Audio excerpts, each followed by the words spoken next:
ભાજપના અગ્રણીએ કરેલા બદનક્ષીના કેસમાં કોર્ટને મોટી કાર્યવાહી કરી છે। ત્રણેય નેતાઓ સાથે ધરપકડ વોરંટ ઇસ્યુ કરવામાં આવ્યો છે। ત્રણેય નેતાઓ છે તેમની સામે ધરપકડનો વોરંટ ઇસ્યુ કરવામાં આવ્યો છે। કોંગ્રેસના સુખરામ રાઠવા, શૈલેષ પરમાર, સીજે ચાવડા અને અંગત મદદનીશ વિરુદ્ધ કાર્યવાહી કરવામાં આવી છે। ભાજપના અગ્રણી નીતિનભાઈ ભારદ્વાજે રાજકોટની કોર્ટમાં બદનક્ષીની ફરિયાદ દાખલ કરી હતી।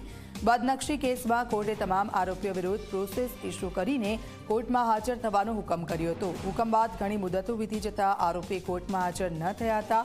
ફરિયાદીએ આરોપીઓ વિરુદ્ધ વોરંટ ઇસ્યુ કરવાની પણ અરજી આપી હતી। કોર્ટે ફરિયાદ પક્ષની અરજી મંજૂર કરી તમામ આરોપીઓ સામે ધરપકડ વોરંટ ઇસ્યુ કરવાનો હુકમ કર્યો। પૂર્વ સીએમ વિજય રૂપાણી અને ભાજપના અગ્રણી નીતિન ભારદ્વાજે રાજકોટના કુવાડવા રોડ પર આવેલા સહારા ઇન્ડિયા કંપનીની જમીનમાં જોન ફેર કરી ₹500 કરોડનું કૌભાંડ કર્યા હોવાનો આક્ષેપ હતો અને આક્ષેપ બાદ રૂપાણીએ ગાંધીનગર કોર્ટમાં અને નીતિનભાઈ ભારદ્વાજે રાજકોટની કોર્ટમાં બદનક્ષીની ફરિયાદ દાખલ કરી હતી।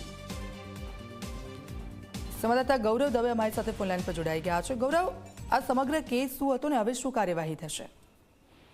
દીક્ષિતા, રાજકોટની અંદર જે રીતના ભાજપના અગ્રણી નીતિન ભારદ્વાજ અને પૂર્વ સીએમ વિજય રૂપાણી દ્વારા જે કૌભાંડ આચરવામાં આવ્યું અને કરોડો રૂપિયાનું કૌભાંડ થયા હોવાના આરોપ કોંગ્રેસના નેતાઓ દ્વારા જે રીતના લગાડવામાં આવ્યા હતા, સાથે જ નીતિન ભારદ્વાજ અને વિજય રૂપાણી દ્વારા કુવાડવા રોડ ઉપર આવેલી સહારા ઇન્ડિયા કંપનીની જમીન છે તે જોન ફેર કર્યા વગર 500 કરોડનું કૌભાંડ છે તે આચર્યું હોવાનો આરોપ કોંગ્રેસના નેતા સુખરામ રાઠવા, શૈલેષ પરમાર, સીજે ચાવડા અને અંગત મદદનીશ દ્વારા લગાવવામાં આવ્યા હતા અને તેના વિરુદ્ધ બદનક્ષીનો જે દાવો છે તે કોર્ટની અંદર દાખલ કરવામાં આવ્યો હતો। ચારેય કોંગ્રેસના જે આગેવાનો હતા તેમાંથી સીજે ચાવડા છે તે હાલ ભાજપમાં જતા રહ્યા છે, પરંતુ ક્યાંક તારીખો પડતી હતી અને તેની અંદર તેઓ હાજર ન રહેતા કોર્ટ દ્વારા તેમને નોટિસ છે તે વોરંટ ઇસ્યુ છે તે કરવામાં આવ્યું છે। ભાજપના અગ્રણી નીતિન ભારદ્વાજ રાજકોટની જે સેશન્સ કોર્ટ છે તેની અંદર બદનક્ષીનો દાવો છે તે દાખલ કર્યો હતો।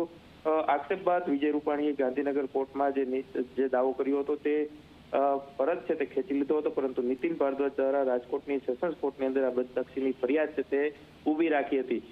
આખો જે મામલો થયો અને ત્યાર પછી જે સમાધાનના પણ પ્રયાસો કરવામાં આવ્યા હતા।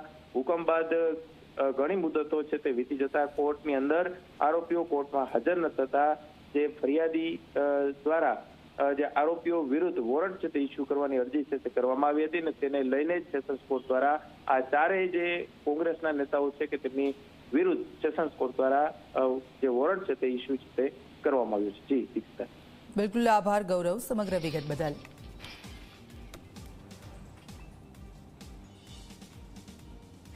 તો બદનક્ષીના કેસમાં મોટી કાર્યવાહી કોર્ટે કરી છે। 3 નેતા સામે ધરપકડ વોરંટ ઇસ્યુ કરવામાં આવ્યો।